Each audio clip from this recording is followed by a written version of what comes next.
Alhamdulillah pada hari ini kita dapat berkumpul selepas sholat subuh di sini bersama dengan KSB Komunitas Safe Bandung yang insya Allah akan memberikan sedikit sharing mengenai berbagai hal permasalahan yang mungkin bisa terjadi di kehidupan kita. Dan pada hari ini kita sudah ada narasumber yang akan menyampaikan materi mengenai prinsip SAFE sebagai Quranic healing. Gitu. Narasumber kita pada pagi ini adalah Ibu Dr. Hajah Teti Ratnasih, MAG, yang sehari-hari beliau adalah dosen di Universitas Islam Negeri Sunan Gunung Jati, Bandung ya, Bu Teti ya. Ya, kalau melihat CV beliau, aduh luar biasa panjang ya, panjang kali lebar kalau saya bacakan. Lebar, luas. Pengetahuannya sangat luas, jadi banyak mengikuti workshop maupun diklat ya, mulai dari kuantum Arabic, kemudian hipnoterapi, ini banyak sekali ya, NLP, dan termasuk SAFE juga, sehingga saya rasa ini beliau bisa membandingkan berbagai macam metode ya ini. Bunda, jadi kita akan banyak bicara dan diskusi, dan mungkin sekali lagi ini karena bentuknya sharing, nanti narasumber menyampaikan satu topik, kita bisa juga sama-sama dari para peserta untuk bersama-sama juga mengupas gitu apa topiknya, atau mungkin ada pengalaman-pengalaman, jadi kita saling berbagi di sini gitu di pagi ini. Baiklah, supaya tidak menyita waktu, sambil Teh Nui, alhamdulillah sudah bisa join Teh Nui. Ya, kita akan mulai saja ya. Kepada narasumber kita saya persilahkan, mangga. Apakah ada mau share screen atau bagaimana, Teh?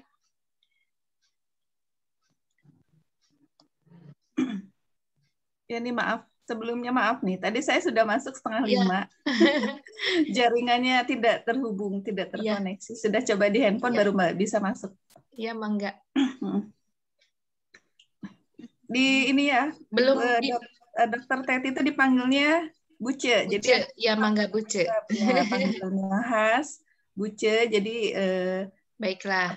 Ya, ini sahabat kita ya. Beliau adalah Safter 2014. 2014 ingin berbagi dengan prinsip SAFE dalam Quranic healing ya. Ya, mangga. Sudah ada share screen nggak, Teh? Iya, ini mau.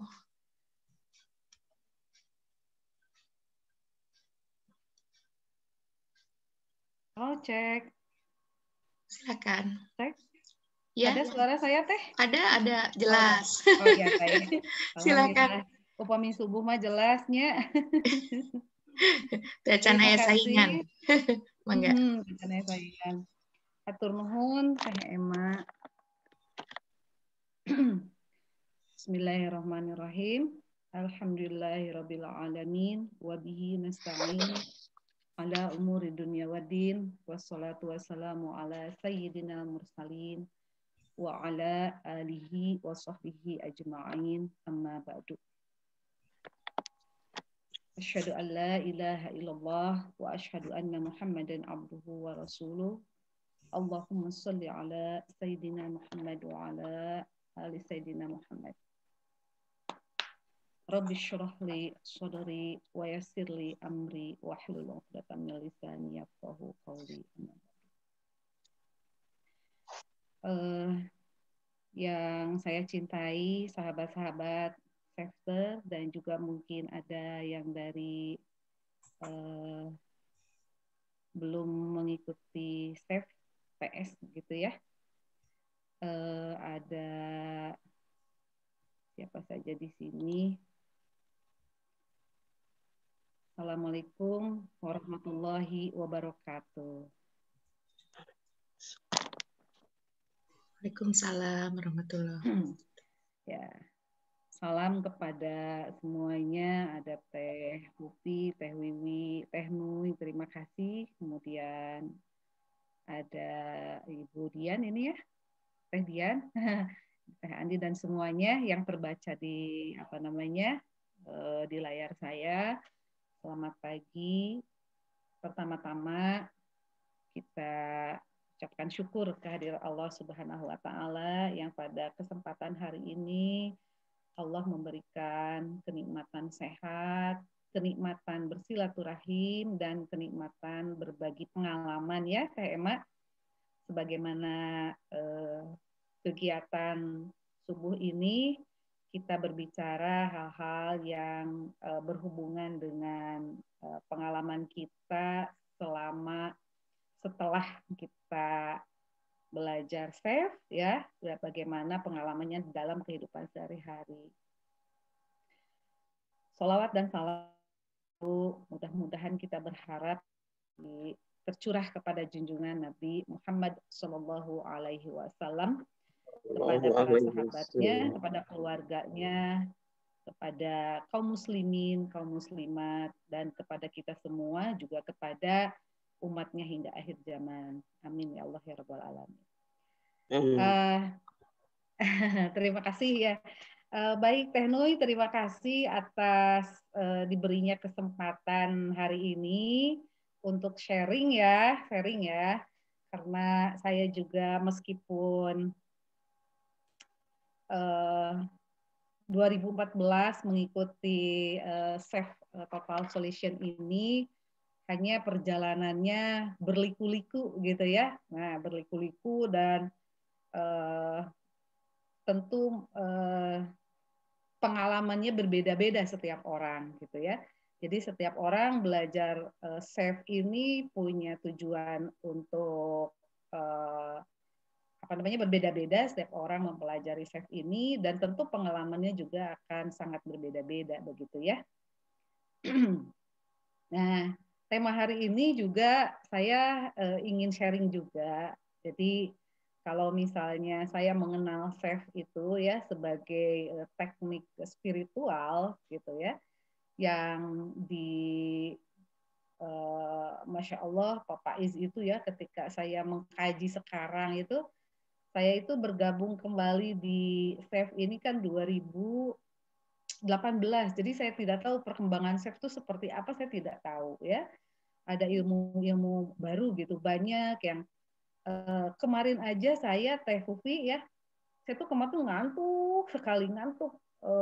ngantuk gitu ya, hampir udah nggak ikutan gitu, tapi mau dengar aja gitu.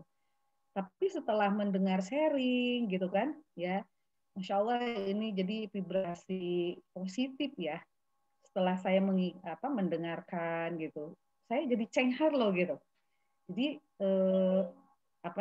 aura positifnya itu, nah ya semuanya menyebar gitu dan nyampe gitu ke saya ya pada saat itu. Jadi saya melihat bahwa kegiatan SEF ini yang diawali pagi hari ya dengan kajian-kajian atau sharing lah ya, kita lebih ke sharing, itu memberikan banyak manfaat. Dan judul ini bagaimana tadi saya sampaikan sebagai pengalaman saya bagaimana saya dalam mempelajari atau memahami teknik-teknik SEF ini, saya selalu mencoba untuk berpikir ke dalam gitu ya. Berpikir ke dalam bagaimana pengobatan itu atau penyembuhan itu gitu mudah didapatkan dari sekeliling kita. Gitu. Nah, pengalaman saya mengikuti SEF itu kan dulu dari zaman seingat hidup saya itu kan sering sakit ya, Bu. Jadi Bapak Ibu, saya sering sakit sehingga saya mengikuti kegiatan workshop ini itu setelah dewasa ya. Kalau lagi kecil itu sering sakit ini, sakit itu. Hanya alhamdulillah tidak pernah diberikan sakit yang Nah, hal-hal yang ganas, yang kemudian yang berat, hanya karena kondisi sering sakit aja gitu, sehingga pada hari ini saya justru merasakan bersyukur dengan adanya sakit. Dengan adanya sakit ini saya bisa ikut kegiatan seminar ini, seminar itu gitu ya, kemudian mengenal cara berobat dengan ini, dengan itu dan sebagainya, sampai pada hari ini penemuan saya ya masih mencari juga pada akhirnya bisa berbagi gitu, termasuk pagi ini ya, jadi saya bisa berbagi pengalaman saya mencari kesembuhan. Nah gitu ya, kadang-kadang kan dulu saya berpikir wah saya 7 keluarga itu kok kenapa saya sendiri sakit gitu, sementara keluarga saya, kakak adik saya sehat gitu, saya sakit gitu ya, seperti itu. Jadi saya berpikir untuk mencari penyembuhan, salah satunya melalui tes ini. Teh Nui, semalam saya share materi ya. Oh iya Teh. Bisa ditayangkan mungkin ya? Tema bisa bantu? Oke. Oh iya sebentar kalau. Ya kemarin kita sempat berbincang ya sambil nunggu Dokter Emma ya screen-nya saya udah kirim. Ini juga prepare dari jam 4 sudah masuk 4:30 terlempar ini jaringan. Di sini kemarin tuh hujan lebat, angin dan petir malam itu. Di Bandung gimana Teh? Halo? Ya. Ya. Baik, sambil menunggu share-nya ya. Kalau saya juga mengenal Teh Nui ini belum lama ya, Teh Nui baru kemarin ketika kegiatan Baksos di Sumedang ya. Kalau tidak salah. Kalau di grup saya hanya mengamati saja. Saya panggilan saya Buce aja. Jadi ibu-ibu ece-ece jadi Buce ya. Gitu. Panggilan saya Buce aja. Jadi ibu-ibu ece-ece gitu ya. Ya. Belum ya? Ya, belum, sebentar ini sinyalnya kurang bagus. Oh iya ya. Oke, baik. Tidak apa-apa. Ya.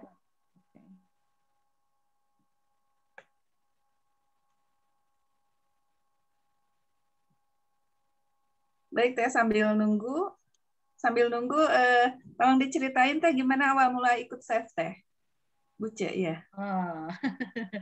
Awal mula itu saya kan dengan Teh Hanah ya di UIN Sunan Gunung Jati Bandung itu dengan suaminya pertama itu karena teman satu angkatan dulu di Aliyah itu.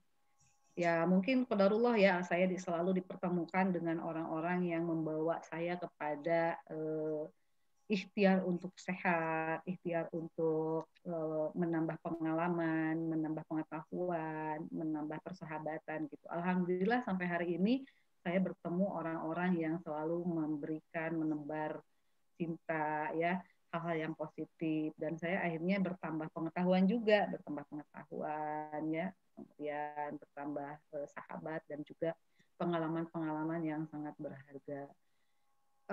Saya itu orang yang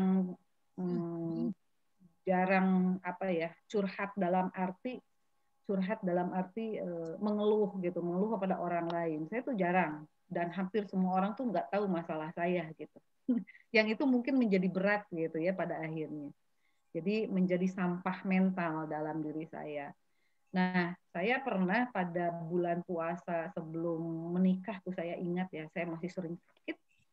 Kalau saya dulu waktu kuliah itu hampir setiap bulan dirawat ya di rumah sakit. Sampai kemarin 2018 itu saya juga masih setiap saya datang haid pasti saya datang ke UGD.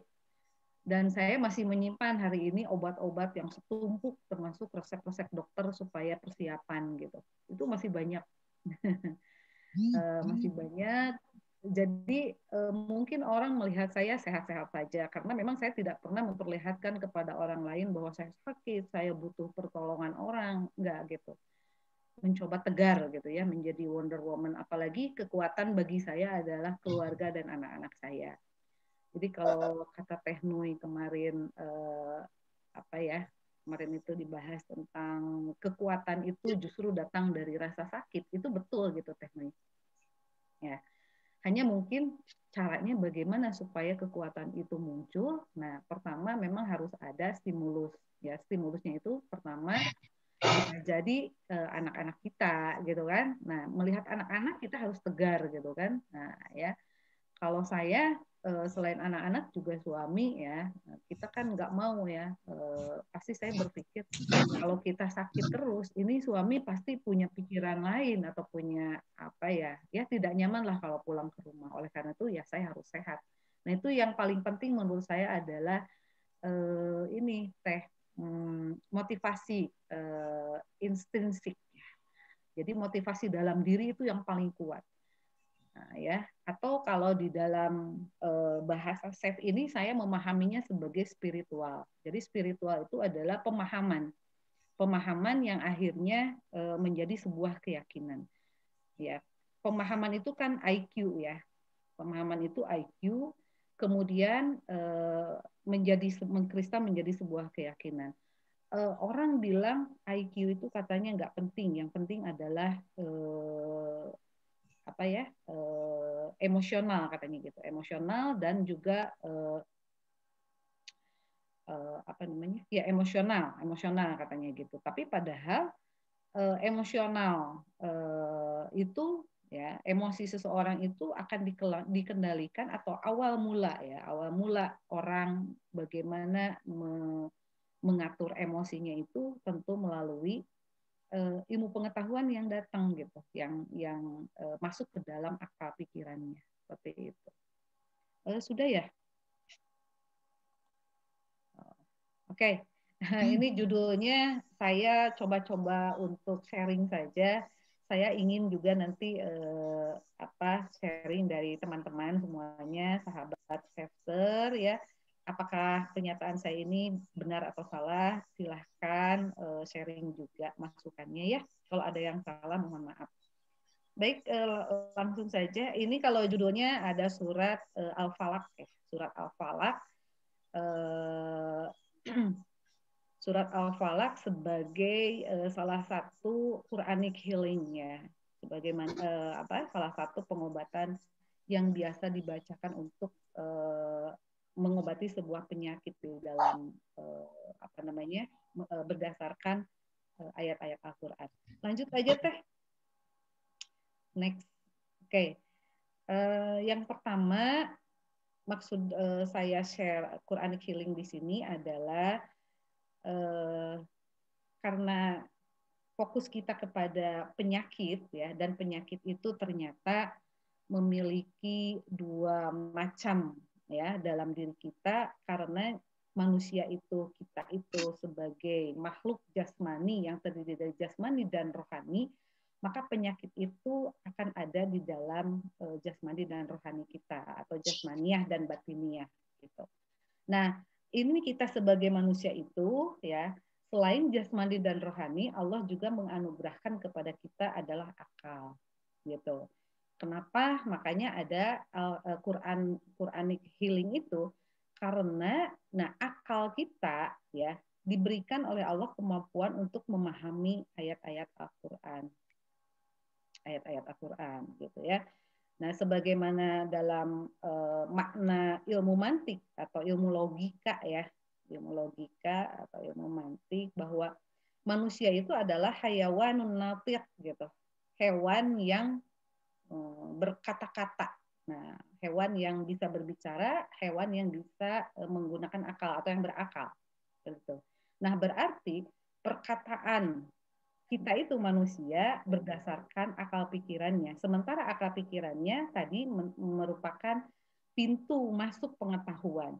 Jadi orang-orang manusia adalah orang yang berkata-kata berdasarkan akal pikirannya, gitu. Nah, sementara akal pikirannya itu dibimbing oleh Al-Qur'an, gitu ya, dalam agama kita.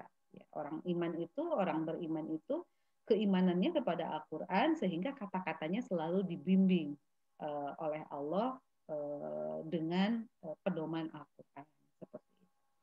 Kemudian, nah dalam jangka waktu tertentu penyakit rohani itu bisa berdampak kepada penyakit jasmani. Nah ini yang pendekatan SAFE ini banyak digunakan atau memang digunakan untuk terapi ya, untuk terapi penyakit-penyakit tertentu yang jasmaninya tetapi berkaitan dengan ruhania gitu. Banyak penyakit-penyakit yang tidak bisa disembuhkan melalui pengobatan secara medis gitu. Kalau misalnya kita pusing gitu ya Teh Nu ya.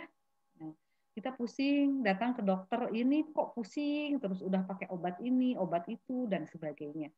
Nah itu maka di sana ada indikasi bahwa kita punya penyakit rohani gitu ya. Ada yang tidak bisa disembuhkan dan tidak bisa ditemukan pakai alat apapun, secanggih apapun, sumber dari sakit kita itu nggak ketemu gitu ya Teh ya. Nah itu pengobatan rohani kita.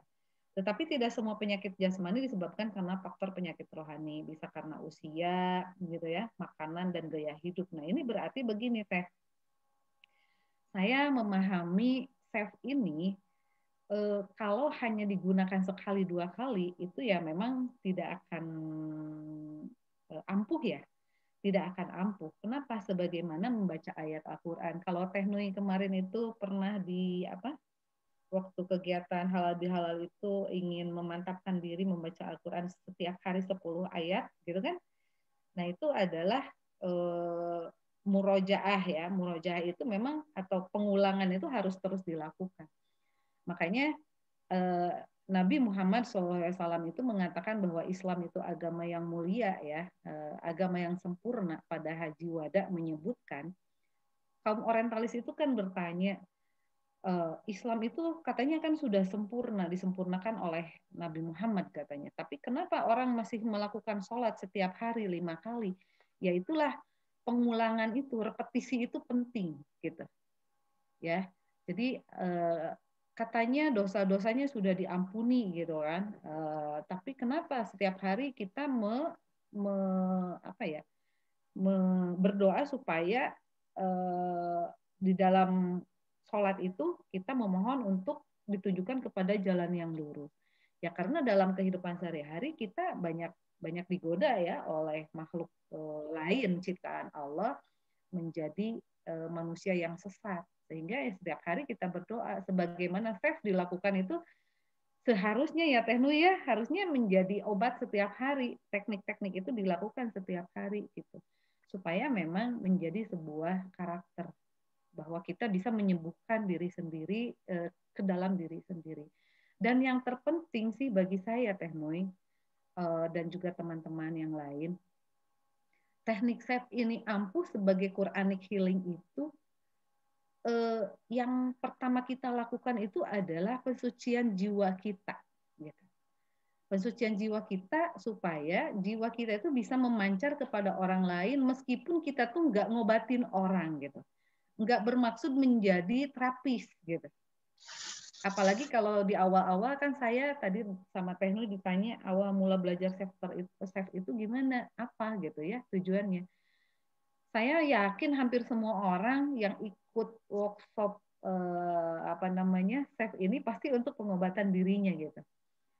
Ya.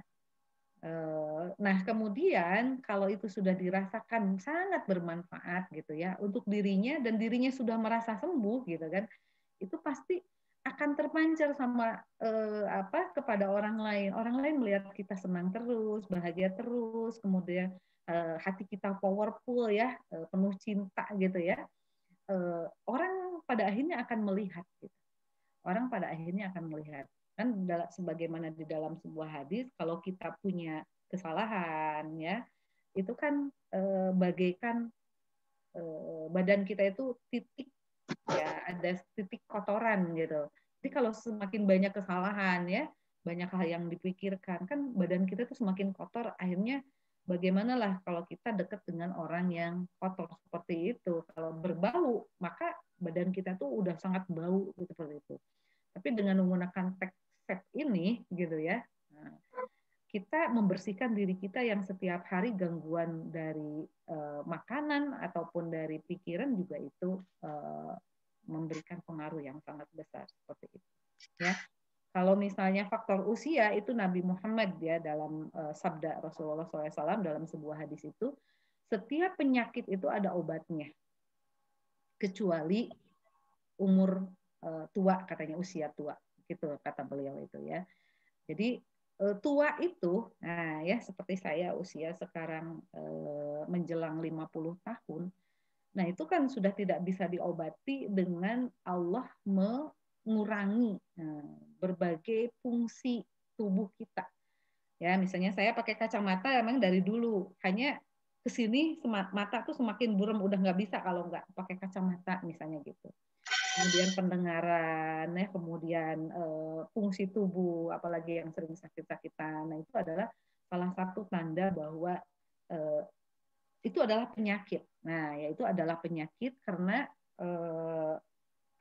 fungsi tubuh kita itu sudah berkurang gitu ya. Copotnya gigi gitu ya, kemudian keriputnya, kulit itu adalah tanda-tanda, dan salah satu tanda kematian itu adalah usia tua gitu. Ya, selain sakit, jadi tanda kematian itu adalah sakit, kemudian usia tua. Dan yang ketiga adalah tidak berfungsinya akal karena dia tidak bisa hidup gitu ya. Seperti itu. Dan yang ketiga oh ya tadi ya sudah. Nah, dan yang ketiga maksudnya adalah ketika Allah memberikan penyakit kepada kita sebagai ujian, apakah kita beriman kepada Allah atau bahkan menyerah ya, tidak mau berusaha, maka di sini menurut saya safe hadir ya, safe hadir sebagai salah satu tekniknya ya. Allah memberikan penyakit itu kepada manusia, selain kita berusaha untuk mencari kesembuhan itu, orang lain juga berpikir gitu kan. Di sini alhamdulillah kan ya, kita bertemu dengan founder Chef itu memberikan sebuah solusi, memberikan sebuah teknik yang ternyata itu adalah karunia Allah. Ya, jadi ketika Allah menurunkan penyakit, kemudian Allah mendatangkan juga obat dan atau teknik penyembuhnya terhadap sebuah penyakit, itu berarti salah satu optimalisasi penggunaan akal, nah, ya, penggunaan akal manusia. Jadi kalau manusia tidak berakal, maka tidak akan pernah menemukan obat, tidak akan pernah menemukan teknik penyembuhan yang salah satunya adalah chef ini, begitu. Ya. Nah, itu kisi-kisi hari ini sebetulnya. Jadi saya banyak belajar chef ini ya dari teman-teman yang saya setiap hari simak gitu ya. Jadi bagaimana Al-Quran sebagai penyembuh itu mungkin di slide keduanya Teh. Nah ini ya tadi saya sudah jelaskan bahwa membuka paradigma baru. Jadi ini kayak sebuah penelitian sih ya. Kalau yang sudah penelitian itu kan Teh Dian ya. Saya juga tertarik gitu. Tertarik bagaimana chef ini menjadi sebuah teknik dalam arti Al-Quran itu sebagai obat. Hanya bagaimana cara penggunaan obatnya itu kan ada aturannya. Nah, dalam inilah aturan-aturan ini berbuah sebuah teknik gitu ya, melahirkan sebuah teknik. Yang teknik ini gitu tidak hanya memberikan pemahaman bahwa Al-Quran sebagai obat gitu. Orang yang awam kalau nggak berobat ke dokter nggak tahu cara penggunaannya. Nah maka di sini menggunakan sifatnya itu emansipatoris, artinya bisa digunakan teknik ini oleh seluruh masyarakat. Oh baru ngerti ya ternyata gitu kan. Setelah melakukan teknik-teknik terapi chef itu kan mulai dari setup ya, kemudian tapping dan sebagainya, itu kan menggunakan pendekatan-pendekatan ilahi ya, spiritual. Lanjut Teh. Nah, saya ingin meluruskan dulu Quranic Healing ini karena saya juga pernah ikut workshop ya, training ruqyah juga gitu ya. Saya pernah sedang sakit itu pada bulan puasa. Saya 1 bulan nggak ikut puasa. Kenapa? Karena memang udah saat itu parah lah ya sakit saya. Saya mencoba semalaman sampai sahur, dan ingin ikut sahur, saya itu mengaji Al-Quran. Ngaji aja teh, saya tuh ngaji Al-Quran. Sampai suami saya bilang, kok nggak tidur? Bukan, saya belum nikah waktu itu. Kata mama saya, teh kok nggak tidur? Iya, saya pengen ngaji aja gitu ya. Kan kalau sakit itu selalu nilai-nilai spiritual itu selalu muncul ya, berbeda dengan sehat. Kadang-kadang lupa gitu ya. Kadang-kadang lupa kalau sehat itu malah jadi kerja melampaui batas waktu ya gitu, aturan dan sebagainya. Tapi kalau sakit ingatnya kan Allah, Allah, Allah gitu ya, mati, kematian gitu. Oleh karena itu ya bersyukur ya sakit itu.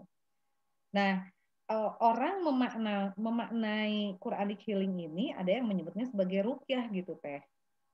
Mbak, baru terlihat sedikit kok kan? Ya, orang memaknai sebagai ruqyah. Jadi orang ketika mendengar Quranic healing, oh ruqyah, nah gitu. Itu juga tidak salah ya. Tidak salah karena Quranic healing ini adalah pengobatan menggunakan menggunakan bacaan-bacaan yang ada di dalam Al-Qur'an, seperti itu ya. Kalau ruqyah itu kan secara bahasa itu berlindung, kemudian berdasarkan makna kamus kontemporer itu mantra ya atau jampi sini saya sebutkan. Karena menurut Ibnu Asir itu berarti memohon perlindungan kepada Allah dari segala penyakit menggunakan ayat-ayat Al-Qur'an. Nah, jadi ya SEP juga itu adalah semacam dengan ruqyah teknoi. Semacam dengan ruqyah gitu. Karena ketika kita mulai set up ya, kemudian tapping, bersandar kepada Allah dengan kata-kata yang baik, nah itu adalah mantra gitu. Mantra atau jampe ya gitu, jampe-jampe atau guna-guna kalau dalam bahasa ruqyah syirkiyah gitu. Kan ada ruqyah syariah, ada ruqyah syirkiyah. Kenapa? Karena ruqyah itu berkembang sebelum adanya Islam. Jadi sebelum ada Islam itu kan banyak adat istiadat yang setelah Islam menjadi syariah gitu. Seperti puasa, itu kan puasa merupakan salah satu metode penyembuhan juga. Metode penyembuhan ya. Itu sebelum adanya Islam, nah puasa kemudian ruqyah ini termasuk menggunakan cara-cara yang tidak disandarkan kepada Allah, masih menggunakan makhluk gaib gitu kan, kekuatan-kekuatan gaib seperti itu, sehingga di dalam Islam lah dibatasi bahwa kegiatan ruqyah ini atau mantra yang digunakan gitu kan ya, doa-doa yang digunakan itu harus bersandar kepada Allah Subhanahu wa taala. Sebagaimana dulu pertama yang melakukan pengobatan dengan cara ruqyah ini adalah Asyifa binti Abdullah bin Abdusyam bin Khalaf. Jadi beliau itu katanya saya bisa mengobati seseorang dengan cara ruqyah, tapi saya akan melakukan ruqyah ini kalau diizinkan, disetujui oleh Rasulullah SAW. Kemudian Rasulullah itu meminta, coba ruqyahnya kamu kayak gimana gitu ya, mungkin seperti itu. Kemudian mempraktekkan. Nah, kemudian kata Rasulullah, oke lah katanya, kamu itu boleh meruqyah dengan cara doa-doa yang seperti itu boleh, tetapi selalu menggunakan kalimat Allah, nama Allah. Nah, jadi saya juga ingin memberi ketegasan juga pada teknik SEF ini ya. Ketika kita ya Allah gitu kan. Nah, kita mulai dengan Bismillahirrahmanirrahim, bahwa segala sesuatu itu datang dari Allah dan kita kembalikan kepada Allah. Seperti itu. Jadi spiritual banget gitu ya di sini saya melihat teknik-teknik ini. Jadi di dalam Al-Qur'an itu ada resepnya, tetapi bagaimana cara kita menggunakan resep itu, SEF ini sebagai sebuah resep gitu. Teknik-tekniknya ya. Kemudian berlindung pada saat ruqyah itu memohon kepada Allah, kemudian berlindung dari godaan setan supaya disingkirkan gitu. Ya, supaya maksudnya ketika melakukan ruqyah ini atau teknik SEF dalam hal ini, misalnya teknoi sebagai terapis ya, sebagaimana saya kalau pergi ke dokter, orang tuh kadang lupa ya bahwa yang menyembuhkan itu Allah, bukan dokter gitu. Sehingga kadang-kadang kita Kalau misalnya obatnya nggak cocok, dokter Ima bener. Dokter Ima bener gitu kan. Lah, kalau kita bergantung kepada dokter, kepada manusia gitu, maka di sini menjadi rupiahnya syirkiyah akhirnya Teh Nui gitu. Jadi menyandarkan kepada manusia, termasuk ketika kita menterapi melalui teknik SEF ini, misalnya Teh Nui diminta untuk menterapi SEF. Teh Nui punten atau abi teh gaduh apa karaos iya itu dan sebagainya. Kalau tidak apa namanya? Tidak apa istilahnya Teh Nui tidak berhasil lah ya, belum berhasil gitu. Kan pasti orang yang tidak beriman kepada Allah itu aduh ya sektor teh geningan terapis teh nggak benar atau jitu dan sebagainya. Nah itulah yang disebut dengan syirkiyah itu Tenui gitu.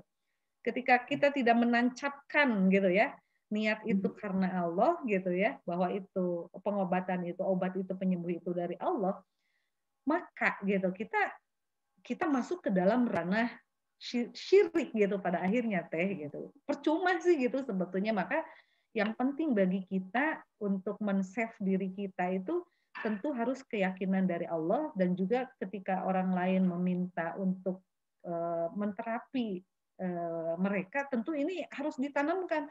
Sembuh itu bukan dari saya gitu kan, tapi tetap dari Allah seperti itu. Supaya tidak menjadi syirik pada akhirnya gitu ya. Gitu ya. Jadi saya juga punya pengalaman karena saya senang bermain dengan dokter, dalam arti sakit ini ke dokter, sakit ini ke dokter. Enggak sembuh pakai terapi ini, pakai terapi itu, ikut workshop ini, workshop itu. Pada akhirnya Teh, dengan SEF ini saya melihat ke dalam gitu. Melihat ke dalam bahwa penyembuh itu ada di dalam diri kita. Apa? Keyakinan gitu Teh. Ketika saya bersandar kepada dokter, bersandar kepada trainer ini gitu ya, trainer itu, coach ini itu, dan ternyata penyembahan itu ada di dalam diri saya. Siapa yang menyembuhkannya? Saya ya sharing saya seolah menemukan Tuhan ada di dalam diri saya gitu. Tuhan menyembuhkan saya di dalam diri saya gitu Teh. Nah itu.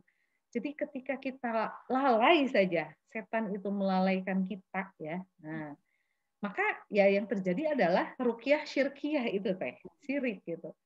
Nah, seperti itu ya. Apalagi kalau misalnya pengobatan yang paling sederhana itu kan setiap hari kita minum ya. Kita minum bacakan surat-surat apa namanya? Ruqyah ya, Falaq Binas, Al-Fatihah, kemudian ayat kursi dan surat Al-Baqarah akhir ya, akhir surat Al-Baqarah. Itu kan akan, kalau orang yang nggak beriman kepada Allah akan mengatakan bahwa yang menolong itu adalah air gitu. Padahal hakikatnya adalah Allah gitu. Seperti orang melakukan terapi SEF ini, orang menganggapnya SEF yang menyembuhkan gitu. SEF yang menyembuhkan, padahal ya itu sebagai Quranic healing kita akan diperintahkan untuk selalu apa namanya beriman kepada Allah bahwa yang menyembuhkan itu adalah Allah gitu. Nah, sampai-sampai Rasulullah SAW pada saat itu, oke lah mungkin ya kalau bahasa kita, Anda boleh meruqyah dengan seperti itu, syaratnya gantungkan kepada Allah, kemudian berlindung dari godaan setan, boleh menggunakan sebuah alat gitu ya. Nah, alat itu tentunya untuk penyakit-penyakit yang misalnya harus dioperasi ya Teh Nui ya. Kita kan tidak selalu harus, misalnya ada apa ya, ada seperti saya lah contohnya sebelum saya ikut ini ya, ada kista misalnya. Nah kista itu kan mau nggak mau harus diangkat ya, harus diangkat, tidak semata-mata atau tidak tidak selalu, artinya begini, karena kita terdiri dari jasmani dan rohani, maka penyakit itu harus diobati secara menyeluruh dua-duanya gitu. Kita nggak bisa mengobati rohani saja, tidak bisa mengobati jasmani saja. Jadi harus dua-duanya seperti itu.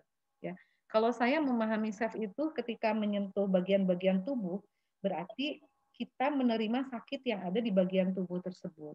Misalnya kan kita ini yang udah umuran saya lah ya, sakit lutut, sakit pinggang gitu kan.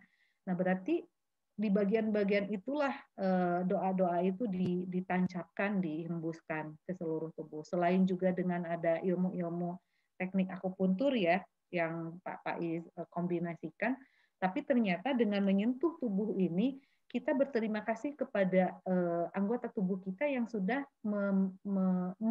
menyertai kita selama hidup kita. Kalau kita sakit lutut setahun, ya sehari, 2 hari, setahun, 2 tahun, usia kita kan 50 tahun, berarti sisanya adalah kesehatan yang tidak disyukuri oleh kita. Gitu. Sakit cuma 2 tahun gitu. Saya, Bu, sakit lutut udah berapa lama? Udah lama, Dok. Berapa lama? Udah 2 tahun. Umur Ibu berapa tahun? 50 tahun. Berarti 48 tahun itulah yang disyukurinya gitu, Tenui. Mungkin begitu ya saya melihatnya. Jadi kadang-kadang itulah kita banyak lupa gitu ya. Oleh karena itu maka Quranic Healing ini dengan terapi-terapi stepnya adalah bagaimana kita berserah diri, mendekatkan diri kepada Allah Subhanahu wa taala. Begitu Tenui. Dilanjut slide berikutnya. Kalau slide berikutnya ini hanya penegasan saja ya. Penegasan bahwa Al-Quran itu sudah jelas-jelas memberikan pernyataan, statement, wahyu bahwa Al-Quran itu adalah sebagai syifa warohmah. Syifa warohmah. Tetapi ayat Al-Quran ini di sini disempurnakan dengan kata lil mu'minin. Wa nunazzilu minal Qur'ani ma huwa syifa'u warohmah lil mu'minin gitu. Jadi syifa, penyembuhan, dan rahmat kasih sayang itu, rahmat itu kan lembut ya, kelembutan hati gitu. Jadi kalau tidak disertai dengan kelembutan artinya egosentris itu ada gitu. Naon ieu mah tidak menyembuhkan dan sebagainya. Itu egosentris, itu rahmah itu enggak datang gitu. Ya. Lil mukminin. Nah ini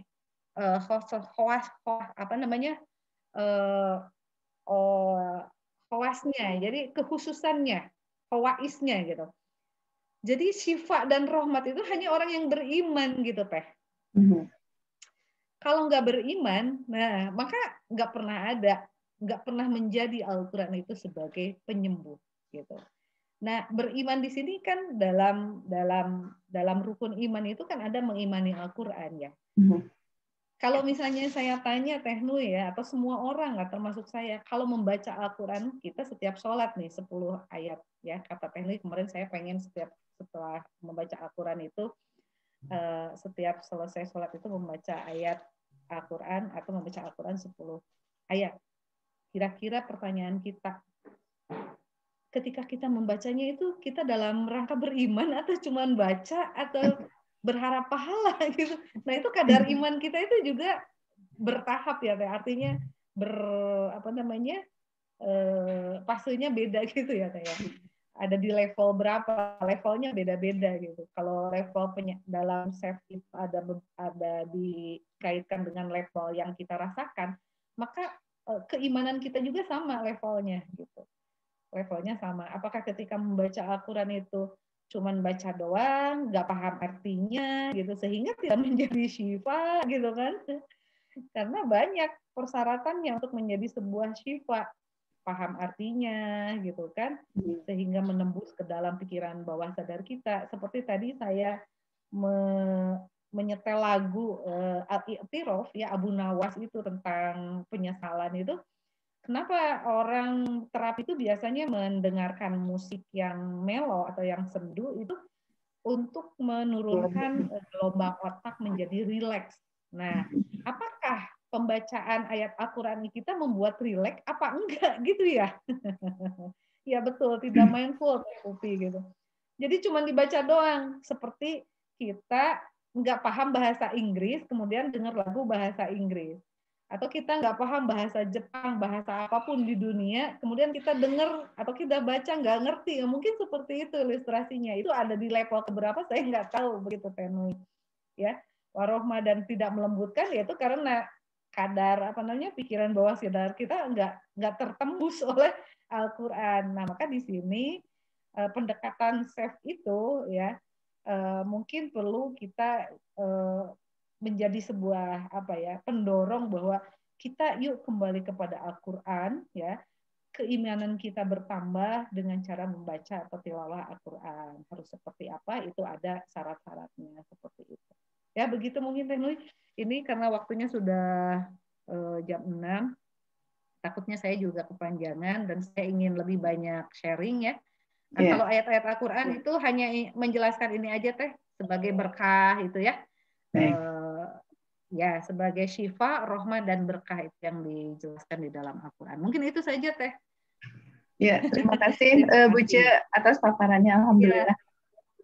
Ya, mudah-mudahan ini menjadi pencerahan ya buat kita. Ya tadi Bu Ce bilang bahwa waktu di acara Halbil saya setiap hari membaca Al-Quran minimal 10 ayat gitu ya. Terus sebagai bentuk bagian dari mentadaburi Al-Quran, dan itu harus dilakukan secara kontinu. Kenapa diambil minimal 10 ayat? Itu karena memang untuk menjaga keistiqomahan kita dalam mentadaburi Al-Quran seperti itu. Jadi yang diharapkan memang di sini kita belajar dan tadi melembutkan hati, lalu menjadi rahmat ya, dan menjadi syifa gitu kan. Bukan hanya sekedar ingin mengejar target, wah saya 10 ayat harus selesai ini gitu kan. Nah kayak gitu, tapi itu pembiasaan sebetulnya. Dan di SAFE itu, kenapa di SAFE itu ada semacam challenge untuk kita melakukan kebaikan apa yang harus kita lakukan setiap hari. Nah itu harus dilakukan secara rutin. Ya mungkin ya gitu. Ada goal setting ya, Tenun, ada goal setting. Oh iya betul. Nah itu biasanya kita saling mengingatkan di grup minimal 5 orang misalnya kayak gitu untuk saling mengingatkan. Iya. Tapi kadang-kadang kontinuitas itu akhirnya tergerus oleh aktivitas sebetulnya. Jadi akhirnya untuk saat-saat pekan pertama biasanya pada semua aktif gitu ya. Terus jadi kesininya mulai kendor kayak gitu. Nah itu sebetulnya mungkin tidak sempat untuk melaporkan di grup, tapi dilakukan di rumah. Nah, gitu mungkin ada pertanyaan untuk tema kali ini. Mangga Bunda Wiwi silakan sudah pasang. Astagfirullah. Astagfirullah. Ya, mangga Bunda Wiwi. Ya, Pak. Ji. Assalamualaikum warahmatullahi wabarakatuh. Waalaikumsalam warahmatullahi wabarakatuh. Ya. Alhamdulillah. Saya senang sekali ini temanya sudah dari dulu sekali saya inginkan itu. Seberapa jauh sih hubungan SAFE ini dengan Al-Quran gitu. Karena saya belajar SAFE sudah berapa tahun ya, dari tahun 2017 kalau nggak salah. Itu 2013, maaf, saya belajar SAFE 2013. Nah itu saya gini, ini apa ya yang bikin ajaib itu? Yang bikin ajaib ini apa? Saya bukan dokter, saya bukan psikolog, saya bukan dukun. Tapi berkat SAFE, maksud saya berkat SAFE gini, karena SAFE itu selalu melibatkan Allah. Jadi kalau saya mengatakan SAFE, ya SAFE itu adalah sebagian kecil saja dari Gusti Allah gitu yang dijabarkan dalam YKIPS. Nah, saya kalau ngomong YKIPS sudah bergetar ini. Betul. Nah, kok saya hanya bilang gini, ya Allah, saya ikhlas, saya pasrah, saya mohon solusinya. Terus untuk membantu menstimulasi YKIPS itu ada titik-titik tertentu yang kalau kita sentuh, dia memberikan vibrasi yang sedemikian rupa, jadinya YKIPS-nya nyambung ke Gusti Allah. Gitu. Terus tiba-tiba sembuh gitu. Saya suka gini, loh Allah kok bisa ya Allah gitu. Iya. Di awal-awal saya belajar SAFE, saya sering sekali konsultasi dengan para trainer itu, loh kok bisa ya Ustadz? Kok bisa ya? Iya. sebetulnya ada magicnya enggak sih? Ada jinnya enggak sih gitu. Itu dari awal saya kenal chef sampai hari ini saya masih sering iki sebetulnya piye toh gitu. Makanya saya intens sekali belajar chef, hanya ingin meyakinkan hati saya dan meyakinkan keluarga saya bahwa chef ini betul-betul tidak ada unsur jinnya. Jadi ini betul-betul karena Gusti Allah. Nah, padahal Gusti Allah itu kan juga termasuk yang goib ya. Tapi goib yang halal gitu loh. Ustazah, ya. Ustazah Tati, nggih. Nah, ini saya kebetulan. Makasih Ustazah. Ya. Kebetulan ini saya ketemu dengan seorang ahli agama, kemudian juga seorang chefter yang mengkait-kaitkan chef ini hubungannya apa toh dengan agama, khususnya agama Islam, khususnya Gusti Allah gitu. Nah, terus saya belajar ke Ustadz Nanang, belajar ke ini Pak Faiz itu. Pokoknya ini nggak ada setannya, nggak ada jinnya. Sepanjang Bu Wiwi bisa yakin, khusyuk, ikhlas, pasrah, dan bersyukur hanya kepada Allah. Nah, 5 YKIPS ini kan tazkiyatun nafsnya kan Al-Quran banget gitu loh. Jadi nggak usah takut Bu Wiwi. Dan alhamdulillah saya oleh Allah dianugerahi contoh-contoh soal yang sulit begitu. Jadi keluar dari rumah sakit jiwa, terus diantar ke rumah saya. Lah, aku ini bukan psikolog, aku ini bukan siapa-siapa kok. Terus saya langsung telepon Pak Faiz. Pak Faiz ini diapain? Udah Bu Wiwi mindfulness aja. Matur sama Allah. Ini loh Allah, saya kan bukan siapa-siapa Allah. Udah, matur Allah saja, nanti Allah akan memberikan petunjuk. Nah, nggak tahu bagaimana, peluk. Terus orangnya itu saya peluk sembuh. Ustazah. Jadi saya, luar biasa. Kemudian kanker payudara, besok mau operasi, hari ini saya tapping, besok berangkat ke rumah sakit untuk persiapan operasi, hasilnya nggak jadi operasi. Jadi banyak sekali keajaiban di chef ini. Jadinya saya malah dimusuhin para peruqyah yang tidak percaya. Iya betul. Iya, betul Ustazah. Sampai saya saking dimusuhinnya Ustazah, saya itu sampai mau dimubahalah. Coba ngeri sekali kan Ustazah. Saya bilang, loh saya dosanya apa ya kok sampai dimubahalah? Iya, Bu Wiwi itu salah, Bu Wiwi. Jangan belajar chef. Chef itu salah. Betul. Yang betul itu Al-Quran healing itu. Terus saya bilang, loh chef itu ya Al-Quran healing. Itu sumbernya dari Al-Quran kok. Kebetulan, alhamdulillah, Ustadz Faiz kan juga pinter agama, anaknya Kiai. Juga belajar agama dengan baik, walaupun pendidikan beliau di luar negeri, di non-muslim semua.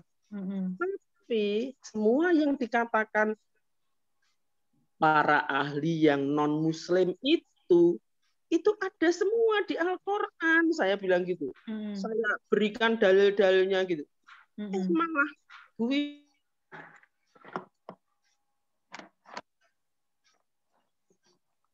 suaranya terputus ya. Hilang ya. Sinyalnya mungkin. Iya.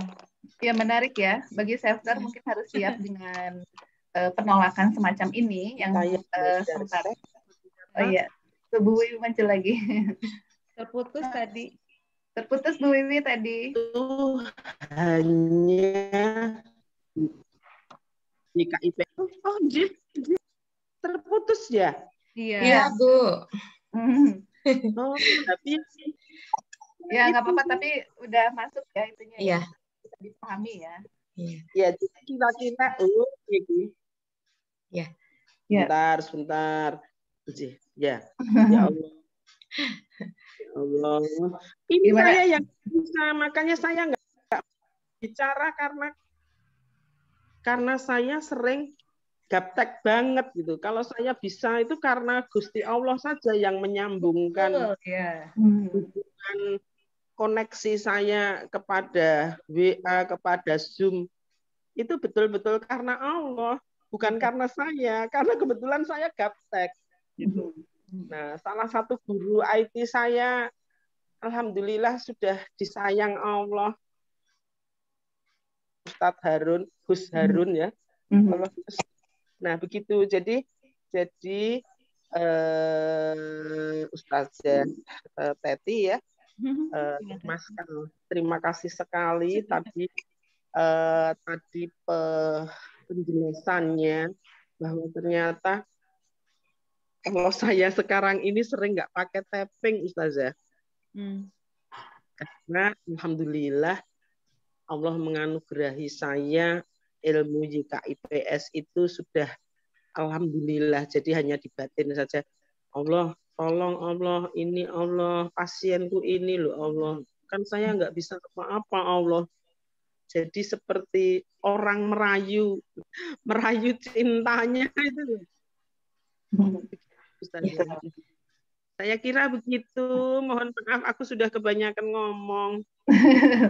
Terima kasih Bu Wiwi. Iya, terima kasih Bu Wiwi. Teh Noi, mungkin ini ada yang masih belum tahu nih ya KIPS, mungkin bisa dijelaskan dulu sebelum kita lanjut. Oh iya. Jadi ya KIPS itu adalah pada saat kita mau safeting gitu ya. Ini untuk umum ya, audiens umum ya. Iya, betul. Jadi kenapa safeting itu apa? Safeting itu untuk sebetulnya safeting itu doa.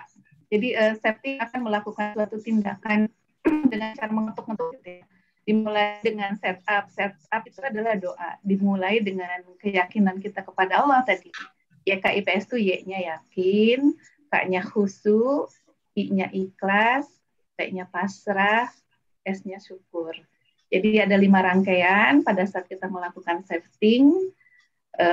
Kenapa diketuk-ketuk di titik-titik gitu ya? Ini ada titik-titik meridian yang menghubungkan ke organ di dalam tubuh kita. Nah ini kenapa diketuk-ketuk? Untuk memperlancar peredaran darah yang menghubungkan ke organ yang kita tuju gitu. Nah, ya KIPS-nya apa? Yaitu ya KIPS-nya yakin bahwa kita melakukan ini dengan doa. Gitu. Tadi bukan mantra ya. Jadi nanti ya dikhawatirkannya tadi mungkin kalau yang belum belajar secara dalam gitu kan, melihat dari permukaan, kok ajaib banget ya orang bisa mendoakan dari jauh gitu. Pakai mantra apa nih, tenaga dalam atau apa misalnya. Sebetulnya itu kekuatan doa kan. Kekuatan doa itu ada vibrasi, tadi seperti yang Bu Cun bilang, ada vibrasi, ada gelombang elektromagnet. Ya kita sampai, seperti kita mendoakan kepada orang-orang, ya kita mendoakan Al-Fatihah untuk orang-orang kita bacakan. Nah sama, di save itu juga sama kita full doa gitu, sebetulnya full doa. Nah kita misalnya gini, pada setiap jika seorang hamba ditimpa musibah, maka dia akan mengucapkan innalillahi wa inna ilaihi raji'un. Bahwa sesungguhnya kita adalah milik Allah dan akan kembali kepada Allah. Ini pada saat setup itu pertama kita ya Allah, kita menyebutkan sambil source spot ya Allah gitu kan. Nah di situ sebetulnya udah bentuk penyerahan diri, totalitas kita yakin sama Allah bahwa semua kesembuhan, semua yang terjadi dan kesembuhan itu adalah hanya milik Allah. Kita berserah diri, innalillahi gitu kan, berserah diri pada Allah. Nah itu jadi di sini belajar, apalagi kalau misalnya itu baru ya KIPS, belum nanti LKT, CS3, cinta segitiga. Cinta segitiga tuh diartikan negatif gitu kan. Ya, padahal sebetulnya cinta ke Allah kita mendoakan orang. Tujuan utamanya siapa? Allah, minta sama Allah, mendoakan orang gitu kan. Ini akan banyak sekali di situ ayat-ayat Al-Qur'an itu sangat bertebaran dan terhimpun gitu menjadi satu, bahwa ini tujuannya adalah intinya kita tawakal ke Allah gitu kan. Nah, Masya Allah kalau misalnya Bu Wiwi, karena tadi kan seperti ayat yang sudah disampaikan Bu Ceteti itu, ada kelembutan hati. Jadi Ar-Rahman, rahmat dari Allah. Ya, kelembutan hati. Kelembutan hati. Ya, ini kekuatan hati. Kalau kita sudah fokus sama Allah minta gitu kan. Maka Allah pun ibaratnya Allah, tadi Bunda Wiwi bilang merayu Allah. Maka Allah akan memberikan dengan pelukan kasih sayangnya gitu kan.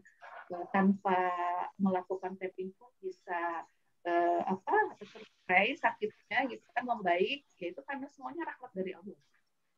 Jadi gitu ya, KIPS itu sebetulnya semua terkandung di dalam yakin itu ada ayatnya, dalam ikhlas tuh ada ayatnya. Nanti ini biasanya Ustadz Nanang tuh yang membahas satu persatu ayat apa di kata yakin itu ada ayat apa. Misalnya kayak Innalillahi itu kan di Al-Baqarah 156 gitu kan, kita berserah diri sama Allah tuh ada di surat Al-Baqarah gitu kan. Nah kayak gitu. Mungkin ada pertanyaan, silakan nanti kalau Ibu bisa nanti mungkin. Atau ada yang mau sharing lagi ya, supaya kita juga bisa mendengarkan pengalaman dari teman-teman juga ya Bu Ce ya. Iya betul. Karena saya juga udah lama ya, jadi saya lihat justru yang baru-baru nih seger-seger gitu ya. Kemarin Teh Pupi gitu, saya dengan malah saya jadi cenghar loh Teh Emma. Cenghar jadi cenghar gitu. Dan saya inginnya justru kita sebagai umat muslim ya, kalau misalnya mohon maaf di sini ada yang non muslim, karena saya juga mengundang teman-teman non muslim juga ya, yang bergabung di Faras itu sebagai minyak pengobatan dari Bali, dari Indonesia dalam rangka pemberdayaan ekonomi dalam negeri ya, orang Indonesia juga mampu, nggak perlu berobat ke luar negeri gitu. Kita punya produk yang bagus. Nah itu sebagai orang Muslim juga menjadi rahmat bagi yang lain gitu. Jangan mungkin kita kurang teruji kalau kita tidak bergaul dengan non Muslim gitu Teh. Kayak saya kalau ngebahas dengan teman-teman yang non Muslim, tahu kita Muslim nggak boleh makan babi, maka mereka akan memilih tempat yang halal gitu. Jadi teruji sekali ya dengan penyakit, dengan teman-teman yang non Muslim. Jadi keegoan kita itu akan teruji di sana. Termasuk kalau tadi Bu Wiwi bilang magic apa ini? Ini magic Allah gitu kan. Jadi magic itu kan tadi ada ruqyah syariah dan syirkiyah itu juga tergantung kita menggantungkannya kepada siapa. Apakah kepada makhluk, yaitu setan, jin, ciptaan Allah, atau kepada Khalik yang menciptakannya. Nah itulah magicnya itu yang akan membedakan nanti sandaran kita, keimanan kita. Justru diuji keimanan kita. Ketika misalnya saya tuh bukan siapa-siapa, kata Teh Wiwi. Nah, di situ kita harus menegaskan kembali tentang keimanan kepada Allah di sana. Apalagi dengan udah nggak pakai tapping ya. Saya pernah tetangga saya ya di tapping gitu, kan aneh gitu ya. Nah, naonan cenah iya di kepala di tapping gitu kan. Kalau saya memahaminya dari ilmu hipnoterapi ya, yang saya pernah ikuti itu ternyata kalau tadi Teh Nui bilang titik-titik meridian itu betul, tapi juga kalau di dalam hipnoterapi itu ada mengatur fokus Teh. Jadi kalau kita hanya membayangkan saja, nggak fokus ke satu tempat, itu maka mungkin kefokusannya agak kurang gitu Teh. Kalau misalnya tapping, maka ketika selain titik meridiannya tersentuh, maka orang akan terfokus pada kepala ini. Nah, kepala ini kan tempatnya akal bernaung, maka di sana keyakinan kita tanamkan gitu. Kemudian juga tadi saya sebutkan bahwa setiap titik-titik yang kita sentuh itu adalah bagaimana fungsi di dalam kehidupan kita itu menjadi betul-betul sebuah ibadah. Apa kepala kita, pikiran kita udah dipakai hal-hal yang benar? Apakah kita pikiran selalu suudon gitu kan? Apakah ke orang itu selalu melihat hal yang negatif gitu kan? Nah kan di kepala ini, mata dan semua yang kita sentuh dalam tapping itu termasuk mata gitu ya, daerah sini mata. Ya Allah, saya teh kalau lihat teh Emma atau teh Nur teh dan Ibu Wiwi teh, saya teh bagaimana? Apakah senang, apakah benci dan sebagainya, itu yang diobati gitu. Fokus kita itu. Mungkin selama ini kita melihat seseorang itu dengan penuh kebencian gitu kan. Terus itu ya Allah, sambil di sana kita selalu menekankan kepada keimanan kepada Allah gitu. Ya, jadi kalau misalnya tadi subhanallah ya Bu Wiwi tentang orang yang kankernya sembuh, itu justru kesempatan kita untuk meyakinkan tentang adanya Allah, bahwa Allah yang menyembuhkan gitu. Seperti itu. Jadi keyakinan di sini dalam SEP itu betul-betul, saya juga punya teman sahabat peruqyah ya, sampai menyebutkan saya belajar SEP, kemudian saya belajar hipnoterapi itu adalah syirik. Saya pikir hal-hal yang begitu justru karena kita ingin tahu, kita masuk aja dulu, kata saya gitu. Masuk aja, jangan dulu menjudgment ya, menjustifikasi. Coba pelajari dulu seperti apa gitu ya. Karena Al-Quran ini adalah pengetahuan, dan pengetahuan itu adalah scientific ya, bisa dibuktikan, dan yang membuktikannya adalah orang non-muslim atau orang luar negeri. Sampai Pak Faiz belajar kepada ahlinya, itu pembuktian bahwa Allah menganugerahkan akal kepada kita untuk mencari pengetahuan. Pengetahuan itu kan bahkan disebutkan sampai ke Cina gitu kan. Sampai ke Cina, Nabi Muhammad mengatakan, kenapa? Karena ya ilmu itu nggak berbatas di dalam Al-Quran, tetapi di luar ya. Bahkan mentadaburi ayat-ayat itu termasuk ayat-ayat Al-Quran qauliyah dan kauniyah. Kauniyah itu alam, qauliyah itu adalah firman Allah Subhanahu wa taala begitu.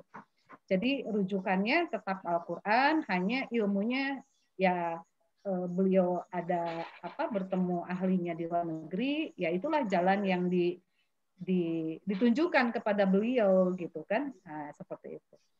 Jadi dulu juga saya pernah, suami saya dari mau ke bandara Jakarta itu, dari Bandung itu cegukan. Ya Teh Nui, saya pernah cerita ke Teh Nui, suami saya cegukan, sisi duen kalau bahasa Sundanya. Dari Bandung sampai Jakarta itu nggak berhenti, cegukan, gituan gitu aja. Udah minum, jadi pipis terus gitu ya, udah diboboin, tetap cegukan. Masya Allah, saya berpikir ini gimana? Baru ingat di situ save gitu. Save, saya terus ya coba tapping. Tapi saya save-nya kayak, mungkin saya berpikir begini, ketika kita melakukan save, teknik-teknik save itu, kalau kita tidak melandasi dengan keimanan, seperti kita melakukan sholat. Hanya gerakan yang tanpa makna gitu.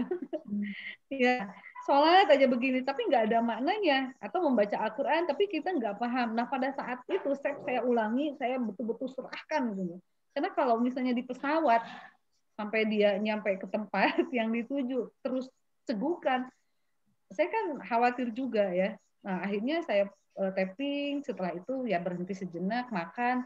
Setelah makan, tiba-tiba alhamdulillah dengan izin Allah berhenti. Itu saya terus berdoa gitu. Jadi kalau dengan datangnya penyakit, masalah, betul-betul kita doa itu seolah-olah dekat gitu ya dengan Allah. Beda kalau tidak diberikan masalah, tidak diberikan sakit. Nah, itulah Allah menganugerahkan sakit itu untuk kita menjadi lebih dekat. Jadi jalan ya, Buce ya. Jadi kalau sudah kepepet baru ingat yang namanya Allah. Iya, betul ya. Kalau belum kepepet masih ingat yang lain-lain. Begitu kita sudah kepepet gitu, hanya Allah, betul-betul hanya Allah. Bukan siapapun yang bisa menolong kita. Jadi Masya Allah. Ya, baik. Alhamdulillah ya. Buce, tadi kemarin bilang mau nyampe jam berapa? Gini, karena ini masih ada yang mau sharing. Oh boleh, mangga. Boleh silakan, ya? Boleh. Ini Bang Doni Amir. Bang Doni Amir, chapter 302 Mei 2015 bukan ya? Bareng sama saya ya? Betul? Betul. Alhamdulillah. Kita gesek ceritan ya?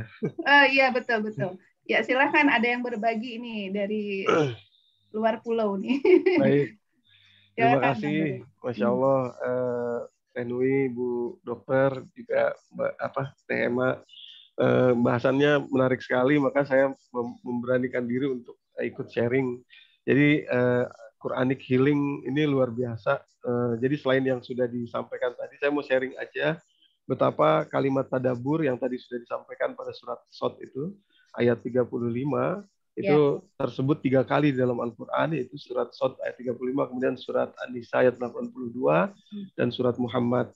Nah, kata-kata tadabbur sendiri sebetulnya berarti dabar, yang di dalam bahasa Arab itu artinya sampai ke belakang. Jadi dari awal sampai ke belakang. Nah, satu yang mungkin kalau boleh saya sharing, nggak sampai 3 menit insya Allah, adalah betapa Al-Quran itu bukan hanya sekedar diimani, tapi dia juga keimanan yang memiliki yang berdasarkan pemahaman, yang berdasarkan pemahaman. Makanya tadabbur. Satu contoh saya sharing adalah kalimat sahur. Dalam bahasa Arab, di dalam Al-Quran, sahur itu disebut 2 kali dalam bentuk yang jamak, yaitu ashar pada surat ketiga ayat 17 Ali Imran, dan surat ke-51 Az-Zariyat ayat ke-18.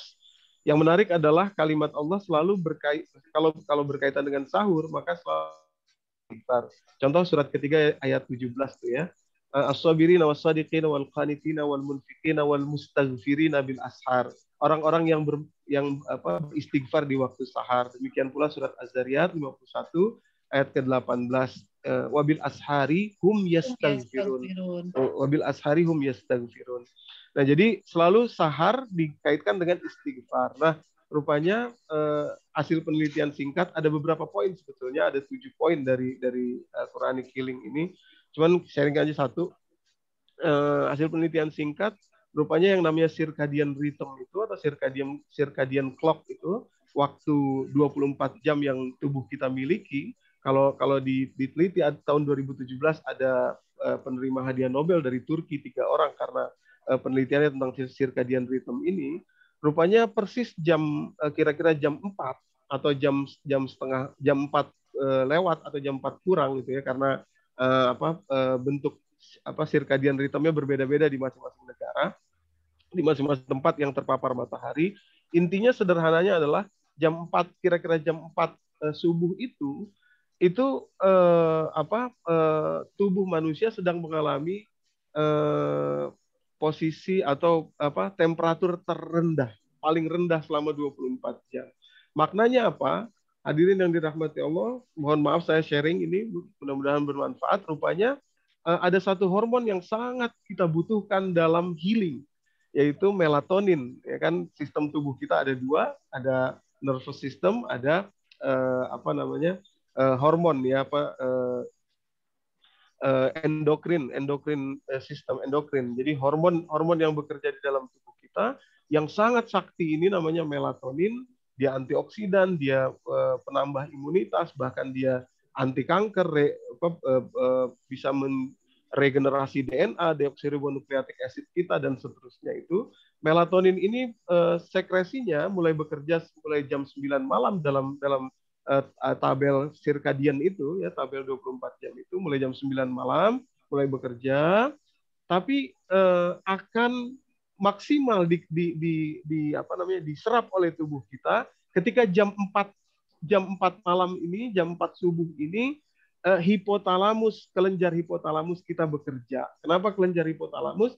Karena kelenjar hipotalamus itulah yang mengatur supaya tubuh kita itu dalam posisi suhu yang terendah. Jadi suhu yang terendah itu rupanya memudahkan melatonin ini untuk diserap. Jadi sederhananya itu rumit sekali, tapi sederhananya adalah kalau kita bangun di waktu sahur itu dan beristighfar, mengaktifasi rasa takut kita, which is itu diproduksi oleh kelenjar hipotalamus, maka sangat besar kemungkinan kita sedang menyerap dengan maksimal melatonin kita, ya, hormon melatonin itu.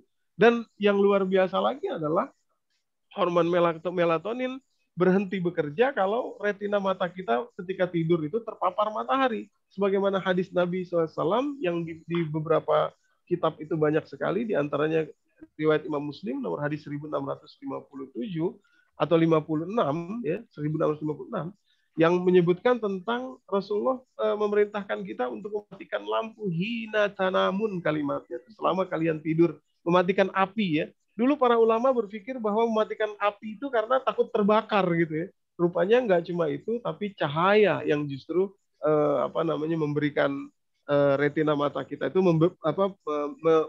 memberhentikan, mensupres produksi melatonin. Jadi Al-Quran selain diimani sebagai sesuatu yang dari Allah, pasrah gitu kepada Allah, tapi juga punya landasan ilmu pengetahuan yang betul-betul membuat kita lebih kuat ya untuk mengimani Al-Quran itu. Dengan knowledge tadi, betul sekali kita harus paham ada bedanya antara tilawah dengan kiroah dan lain sebagainya.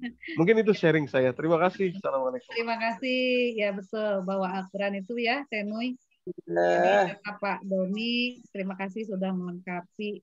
Jadi dalam Al-Quran itu kan disitir ya tentang kritisisme dengan ayat Al-Quran. Afala yatadabbaruna Al-Quran gitu kan, ya.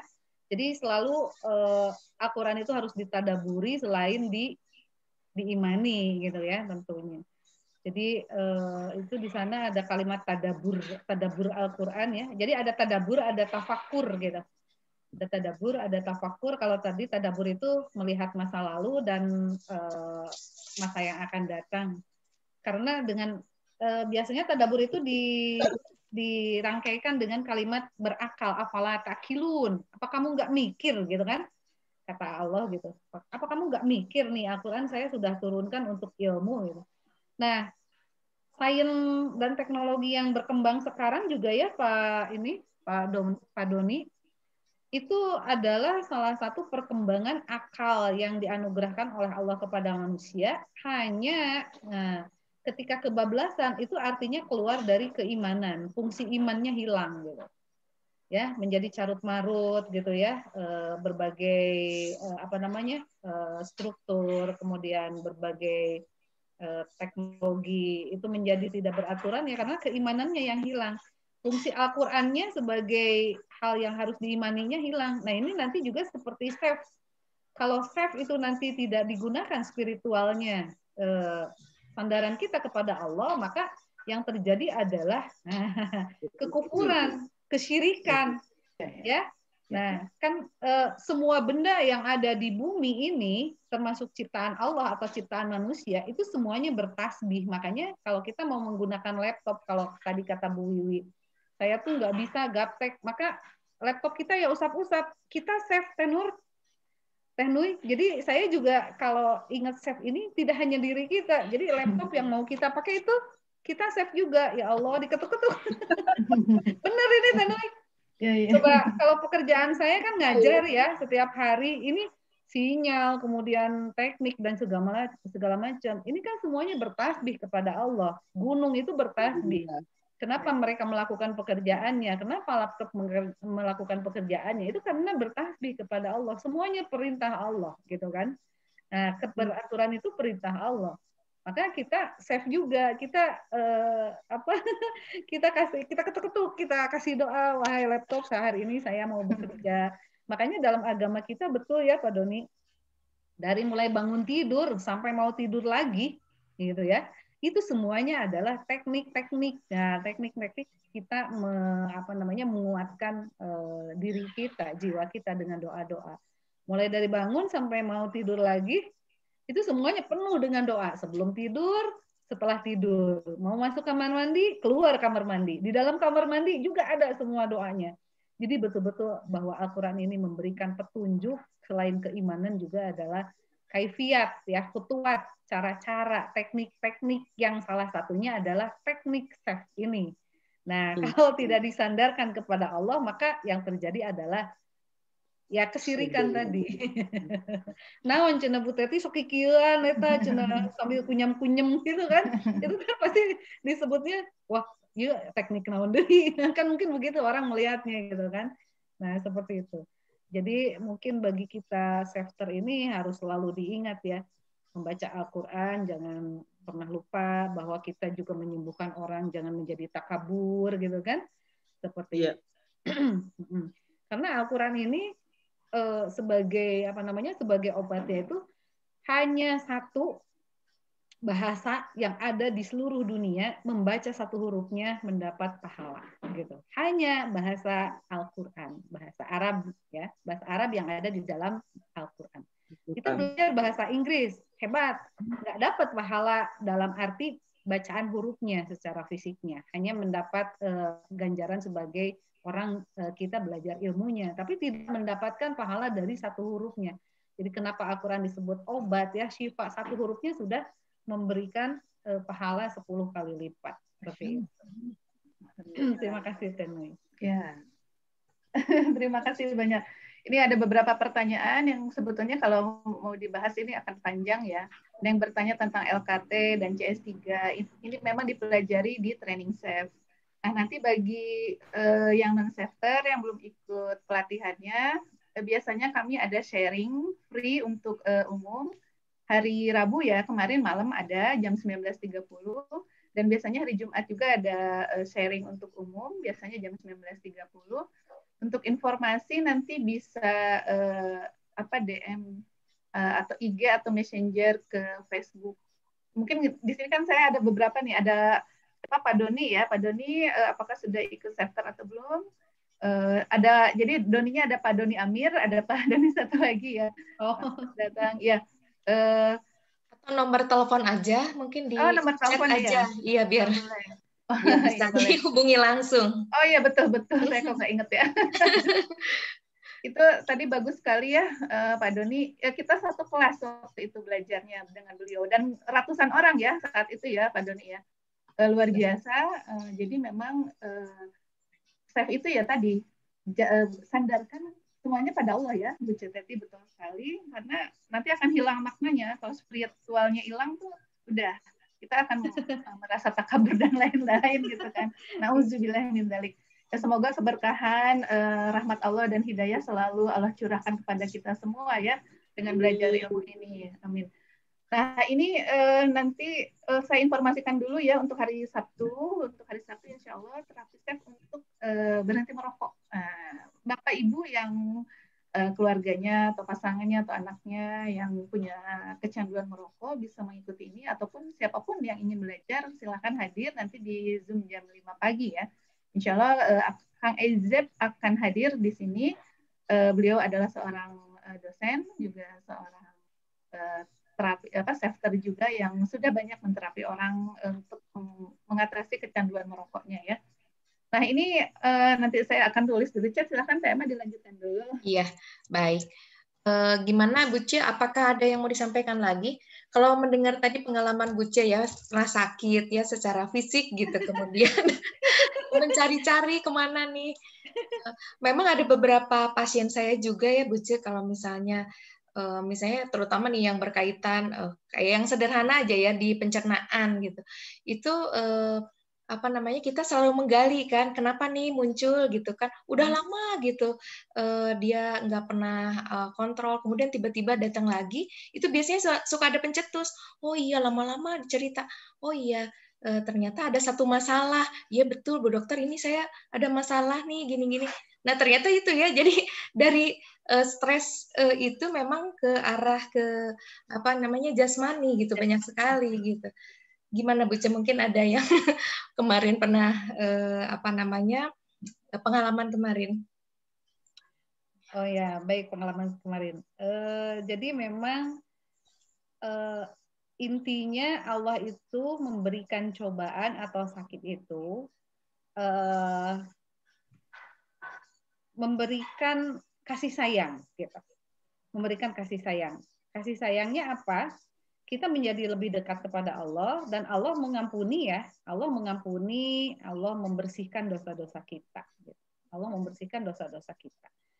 Nah, bagi orang yang beriman ya tentunya ini kan semuanya dalam hidup ini ujian keimanan ya. Jadi dicoba keimanan kita.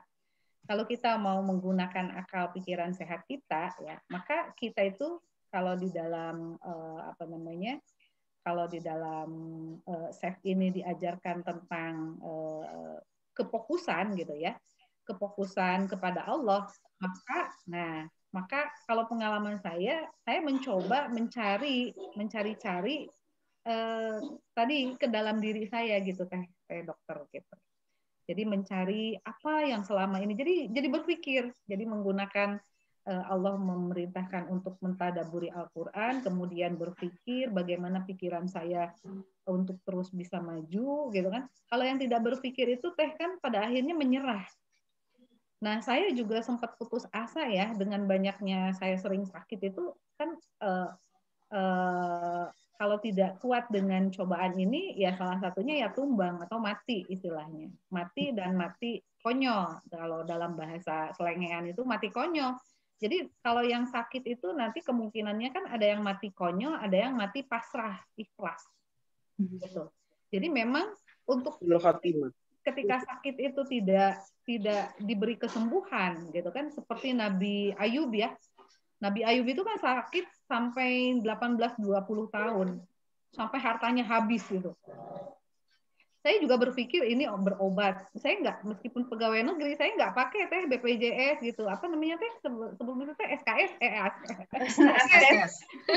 Saya nggak pakai teh, karena udah pernah pakai ribet gitu ya pada waktu itu. Udahlah, saya ada rezekinya, saya pakai yang umum aja gitu ya, yang biasa.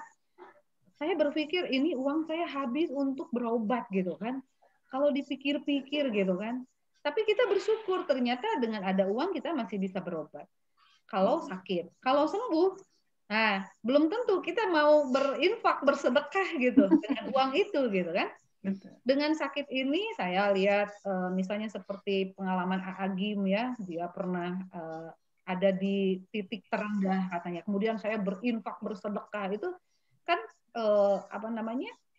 nilai ibadah sedekah itu kan bisa menyembuhkan ya, bisa menyembuhkan dan sebagainya. Tapi saya berpikir, saya perasaan asal udah mineng infak, tapi asal itu sembuh-sembuh, akhirnya kan kalau tidak punya keimanan, tetap kadinya deui. Pada akhirnya ya Allah lah yang kita cari gitu teh, gitu ya, Allah ya yang kita cari. Atau mungkin saya harus kan kadang-kadang orang nggak mau lah ya sampai jatuh miskin juga seperti Nabi Ayub itu kan. Pasti nggak mau sampai ke sana, keimanannya benar-benar diuji. Maka dari situ saya terus mencari gitu, supaya saya akhirnya meniatkan diri untuk bukan sembuh saja, tapi sakit saya ini memberikan manfaat pada akhirnya. Alhamdulillah ketika saya mengikuti workshop ini, workshop itu gitu ya, termasuk tadi hipnoterapi, pada akhirnya saya bisa menciptakan hypno teaching, hypno studying, bahkan hypno selling, berjualan, bagaimana menghipnotis orang dalam arti. Nah, nanti ada teh hari ini malam ada di FB saya sudah pasang flyernya dengan IHC, Indonesian Hypnosis Center, ada ada webinar gratis untuk 1.000 orang ya. Boleh dicek di FB saya. Nah, bagaimana penggunaan terapi sebagai sebuah hipnosis sebagai sebuah terapi. Nah, ini juga kalau saya lihat Pak Pais itu kan menggunakan hipnoterapi ya, hipnosis pakai Ericksonian terapis. Jadi bagaimana mempengaruhi tubuh kita sebetulnya, tubuh kita menterapi tubuh kita dengan cara menurunkan alam bawah sadar kita, gelombang otak kita ya, salah satunya tadi dengan musik-musik itu. Nah, musik-musik kalau di dalam agama kita, cobalah ayat Al-Qur'an itu sebagai sebuah terapi gelombang elektromagnetik yang menurunkan gelombang kita kalau bisa gitu. Dan harusnya memang seperti itu ya, kita memahami Al-Quran. Makanya kalau kita nggak bisa, kita harus sering banyak di majelis dzikir, majelis tilawah gitu kan, membaca Al-Quran, kemudian mengkajinya, dan kemudian kenapa harus sering mendengar. Ini speaker saya selalu saya ini kan ya. Jadi memang dengan sakit itu saya selalu menggunakan speaker ayat Al-Quran, ini sering dibaca. Takutnya karena sedang sakit, hati kita kosong, maka yang masuk itu setan, menggoda terus. Saya pernah terbersit misalnya bunuh diri, itu ada loh gitu. Orang sakit itu kayak begitu memang psikologinya. Merasa nggak pede gitu kan. Merasa kadang-kadang kan ada ya sampai yang kepada suaminya itu, buat apalah sama saya sakit, mending nikah lagi. Ada kan cerita-cerita itu ada banyak kan, Noy. Jadi sampai merendahkan diri juga ada, nggak pede ya.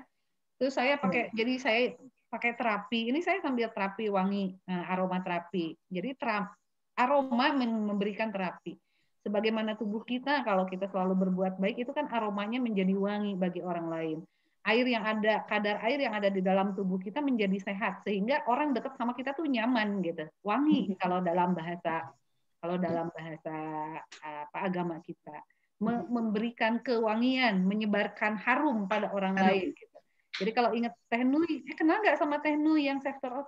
Oh iya, karena Teh Nui orang baik, maka akan keangkuh gitu wanginya sama kita gitu. Dokter Emma, oh iya tahu Dokter Emma yang suka ngebantu gitu kan.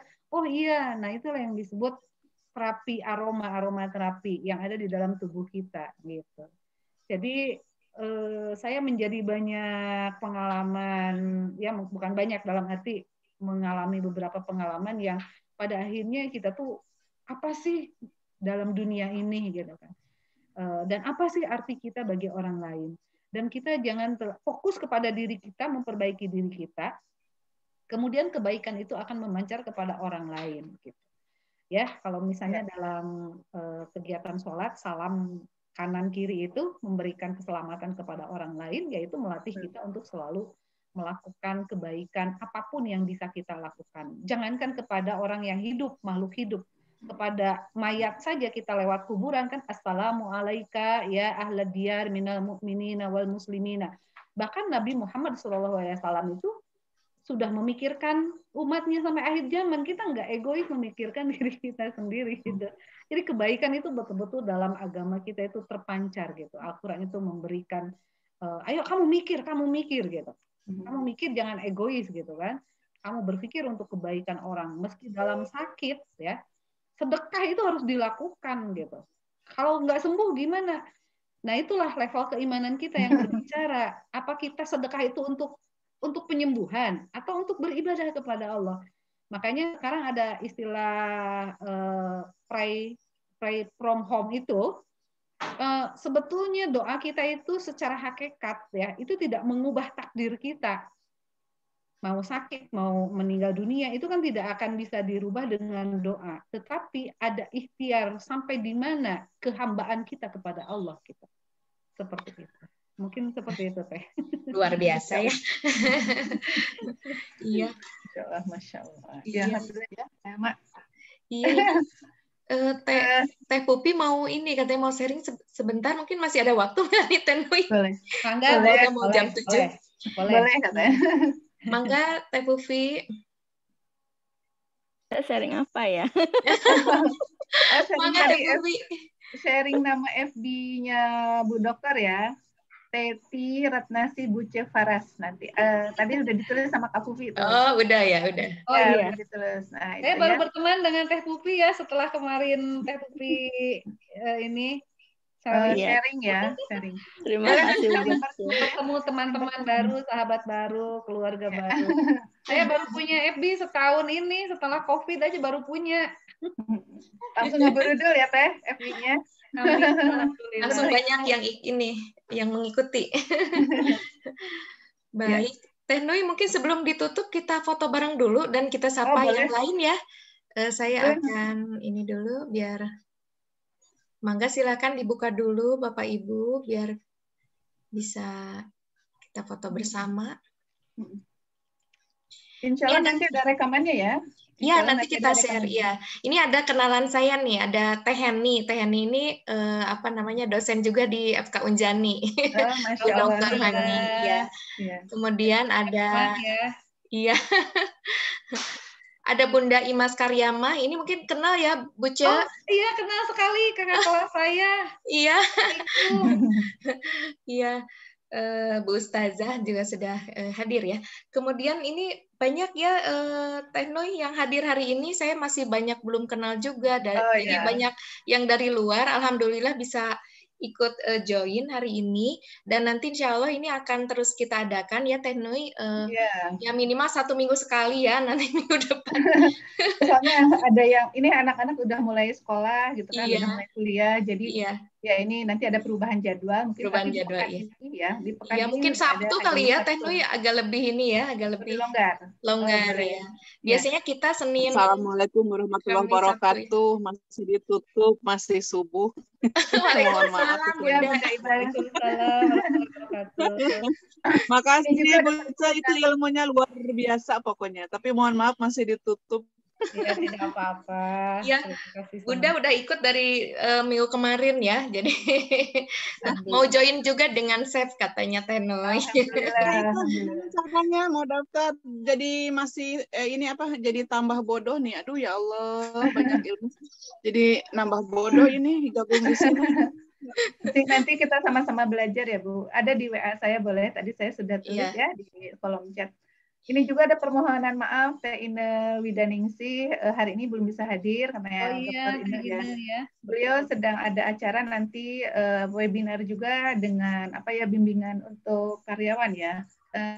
Teknik statistik untuk karyawan. Jadi nanti kalau misalnya ini untuk umum sih sebetulnya nanti bisa ikuti, bisa lihat di FB saya atau FB Kapufi itu biasanya sharing tentang acara ya, insya Allah.